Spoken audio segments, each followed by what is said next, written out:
Welcome, dear listeners, to another spine-chilling episode of Half Haunted. I'm Candi, your host, and I'm here with my lovely co-host, Raji. Hello, Raji. Good day to you. Hello, everybody. Good day, good day. Today we're taking a magical and eerie journey to the happiest places on Earth. Yes, we're talking about Disney parks. Behind the fairy tale and the magic lies a world of mystery, tragedy, and ghost stories that continue to intrigue guests and cast members alike. From haunting whispers of Dolly's Dip to the lingering spirit of Walt Disney himself, the 9 Disney park ghost stories will leave you enchanted and maybe just a little unsettled. So grab your Mickey ears and maybe a flashlight. We're going ghost hunting in the Magic Kingdom. Yay! Let's begin in Disneyland on the Matterhorn bobsleds, where one section of the track is famously and ominously called Dolly's Dip. In 1984, Regina Dolly Young tragically fell from her bobsled and was struck by another, leading to her untimely death. Cast members say her presence still lingers in the area, reporting sensations of being watched, unexplained noises during the nightly walkthroughs. Is Dolly's spirit tied to the place where she lost her life, or is it the weight of the tragic accident that keeps the story alive? Dolly Young fell from her seat on the Matterhorn bobsleds in 1984, resulting in her death. The exact cause of her seatbelt coming undone has never been determined. The location where she fell is now known by this name among cast members. Cast members report feeling watched during, like I said, walk through.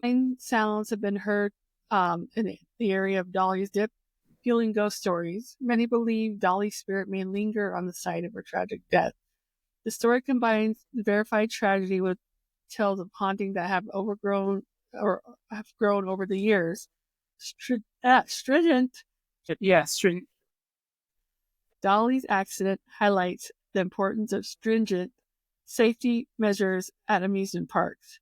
Dolly's Dip remains a point of intrigue for those curious about Disneyland's history and supernatural tales. While many accounts of the hauntings are unverified, they tribute to the eerie mystique of the Matterhorn ride. Wow. I've never even heard of Dolly's Dip before. No? That's interesting. Right? Been on the Matterhorn, but I've never even didn't even know about that. That's crazy. I would like to see the real Matterhorn. Switzerland. Yeah, me too. That's where we got it. That'd be nice. One of the Disneyland's darker stories, we move to the legend that's both comforting and mysterious, the lingering presence of Walt Disney himself.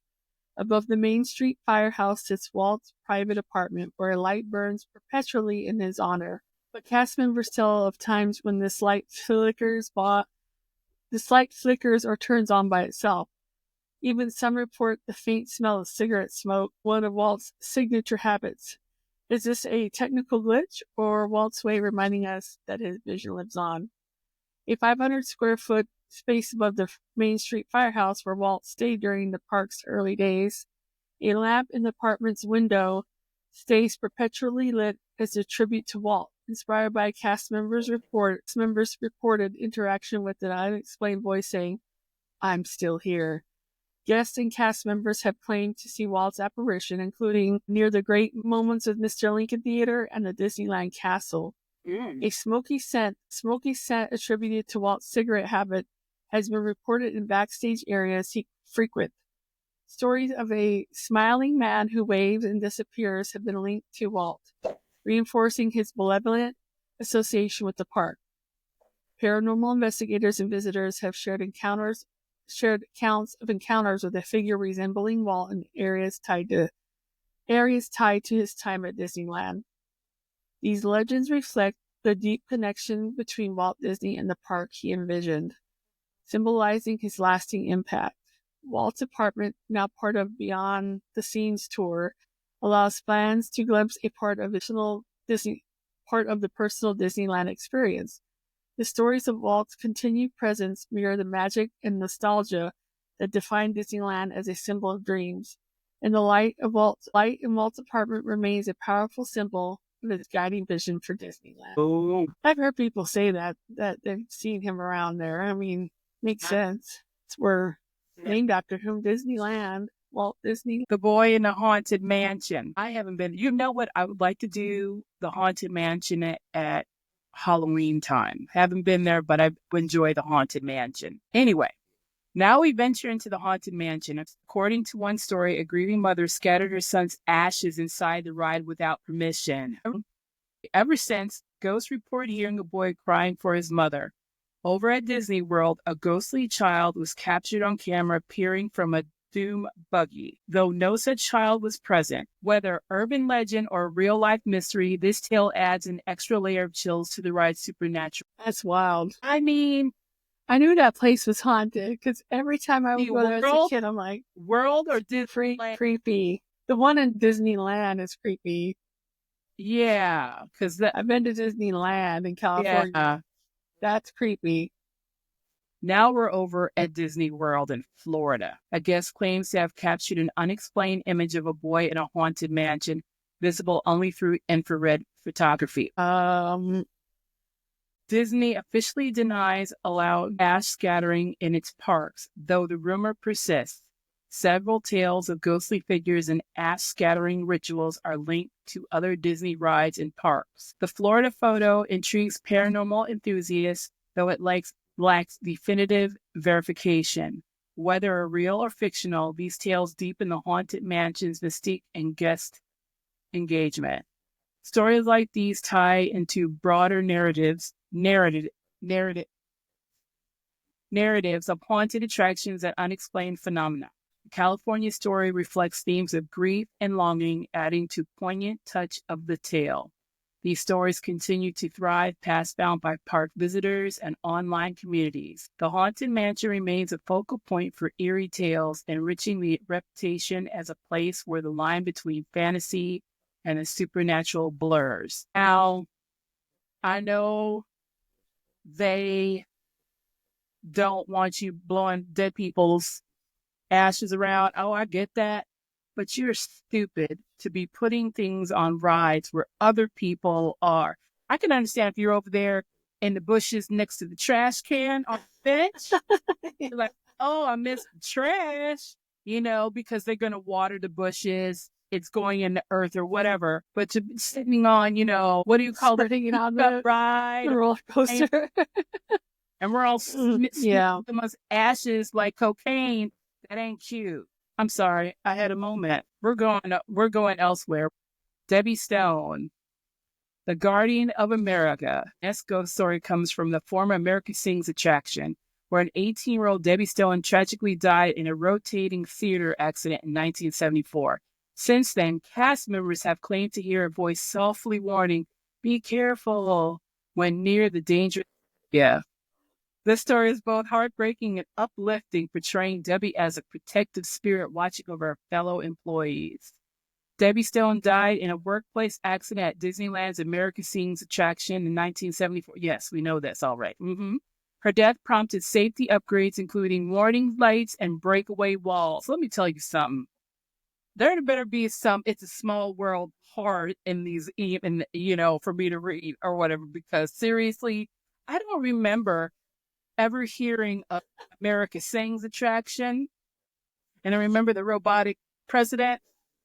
And of course, Jack Sparrow. What's the name? Pirates of the Caribbean. Thank you. Yeah. America Sings operated in the rotating theater building until 1988, which later housed attractions like Innovations and Superhero HQ.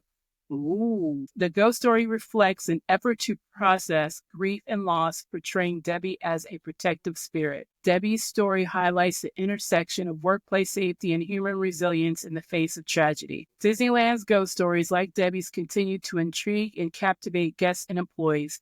Debbie's legend endures as a reminder of vigilance and compassion in the workplace.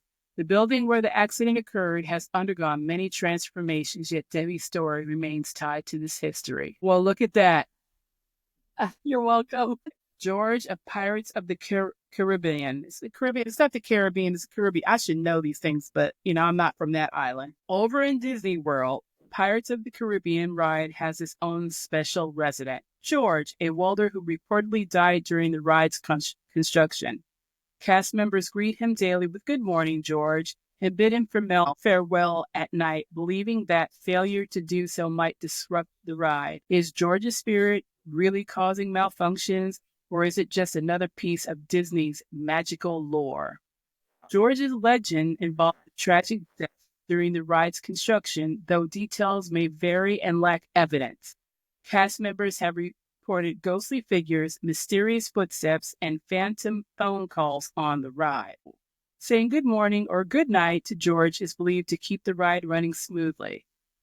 Supposedly, George halts the ride if someone says, "I don't believe in George." There's no proof George existed, making him a classic piece of Disney folklore. The California version of Pirates of the Caribbean once used real bones as props, adding to the eerie tale surrounding the ride. George's story highlights the creativity and myth-making of Disney attractions. Unlike sinister spirits, George is portrayed as a protective and respectful presence. The tale captures the imagination of both cast members and park visitors, enriching Disney experience. George embodies the blending of reality and fantasy that defines the Disney parks. But wait a second, I didn't know they use real bones. Real bones of what and whom? Do you know? People, they use like cadavers. They only use them for a short amount of time, the very beginning of the ride. If I don't want to donate my body to science, I will have things signed about, I want to be donated to like Six Flags, something like that. Mm-hmm. Yeah, as long as they're, taking care of the funeral arrangements and my family doesn't have to pay, I'm good with that. Right. Yeah, okay. All right. Mr. One Way and Disco Debbie. Okay. I'm like, I have never heard of these things. This is wild. All right. At Disneyland Space Mountain, guests have shared tales of two ghosts. The first, Mr. One Way, appears as a red-haired man or a boy in 1970s attire who vanishes mid-ride. Then there's Disco Debbie, a glowing figure seen during the ride's darkest moments. While their existence is unverified, these stories add an otherworldly thrill to the already exhilarating ride. Mr. One Way is said to haunt Space Mountain at Disneyland, appearing either as a red-haired man or a boy, 70s clothing. The boy version interacts with guests in line, while the red-haired man remains silent. Mr. One Way allegedly boards ride cars from the exit platform and disappears before the final tunnel. Really? The second ghost on Space Mountain, Disco Debbie, is described as glowing in the dark, adding a supernatural to the ride. The boy version, glowing in the dark. I like glow in the dark stuff, but I don't like my objects moving. I should be able to tack it to a wall, stationary, the end. Anything going, I'm out. I need my asthma medication. I'm done. The boy version of Mr. One Way reportedly has no knowledge of Disneyland post-1970s, tying his legend to a specific era. Video and anecdotal evidence, from park goers fuel the legend, though none are confirmed. Like George of Pirates of the Caribbean, Mr. One Way story is likely creative fabrication. The tales capture the imaginations of guests, enhancing the thrill of Disneyland's attractions. Space Mountain's ghost stories add to its mystique as one of Disneyland's most iconic rides. These legends demonstrate how urban myths become part of Disneyland's enduring magic. The monorail. The monorail at Disneyland has its own tragic tale. In 1966, 19-year-old Thomas Cleveland was struck and killed by a tram while sneaking into the park. First of all, your ass shouldn't have been sneaking in no park. What? Right. To see a ghostly figure walking the monorail tracks at night, vanishing just as the tram approaches. Whether a spectral warning or a figment of imagination, this story serves as a haunting reminder of the dangers of reckless actions. Witnesses report a spectral figure near the monorail track at night, disappearing when the tram approaches. The ghost behavior mirrors the tragic circumstances of Cleveland's fatal accident. Like Dolly and Debbie Stone, the monorail ghost adds a layer of haunting intrigue to Disneyland's history. The story serves as a stark reminder of the dangers of unsafe actions. The monorail ghost is said to only appear under the cover of darkness. What darkness? But okay. The legend demonstrates how real events are woven into urban folklore, creating compelling narratives. The monorail ghost joins a pantheon of Disneyland ghost stories that blend tragedy with the supernatural. While entertaining as a ghost story, The tale underscores the consequences of risky behavior. Ooh, it's a small world. Oh, I hate that. Look, I've never been a fan. And the mouth is dangling and they're singing. Look. I was like, oh, that's lost with the word. Yeah, it's interesting. All right. In 1999, guests were mysteriously evacuated from Disneyland. It's a small world ride. During the evacuation, a photograph surfaced showing what appeared to be a figure hanging from the ceiling. Was it a misplaced animatronic, a trick of the light, or something paranormal?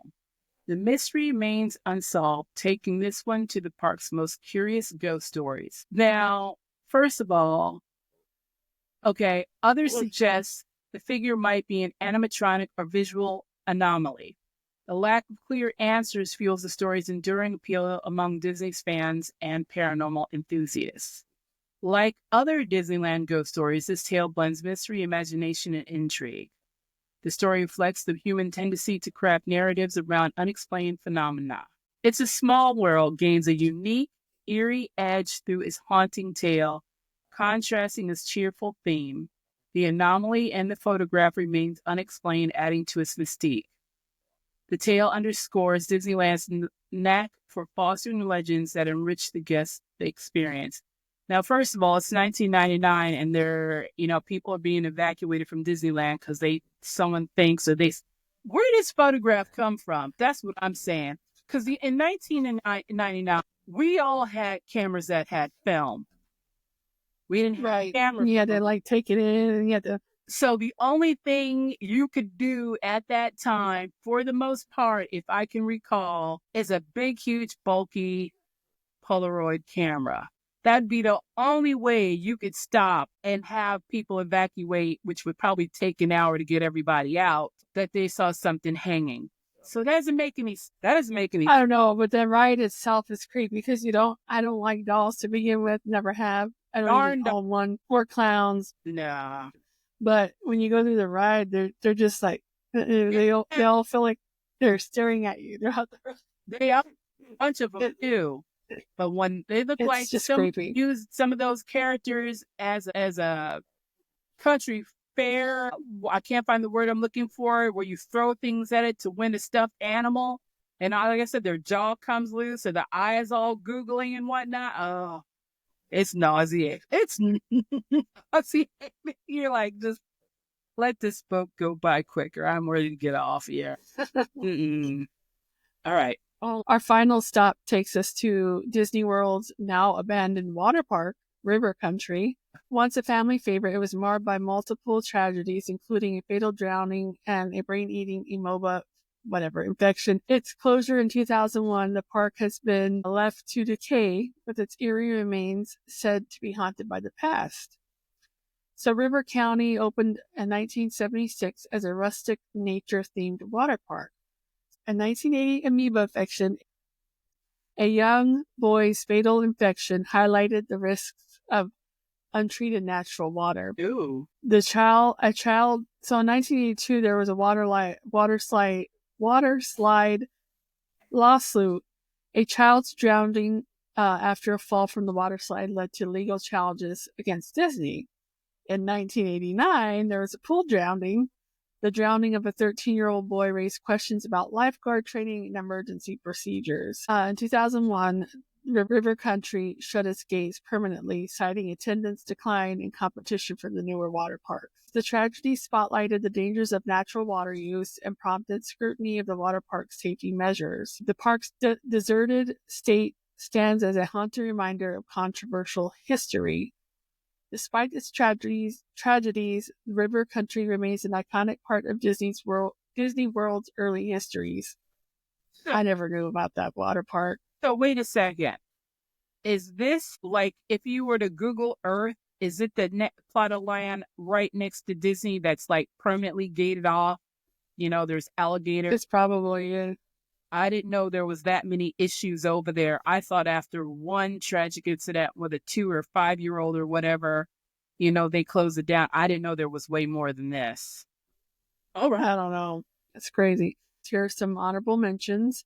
The Tower of Terror and its haunted doll Caesar, known for causing mechanical malfunctions. The spirits of two brothers who drowned on the Tom Sawyer Island are now said to linger in whispers and shadows. And Splash Mountain, where workers report strange occurrences since its closure for a re-theme of Bayou Adventure. So there you have it, 9 Disney park ghost stories that reveal a darker side to the magic. Whether you're a skeptic or a believer, these tales show that the happiest place on earth have their mysteries. Thank you for tuning in to Half Haunted. If you enjoyed this episode, don't forget to subscribe, share, leave us a review. Until next time, stay curious and stay haunted.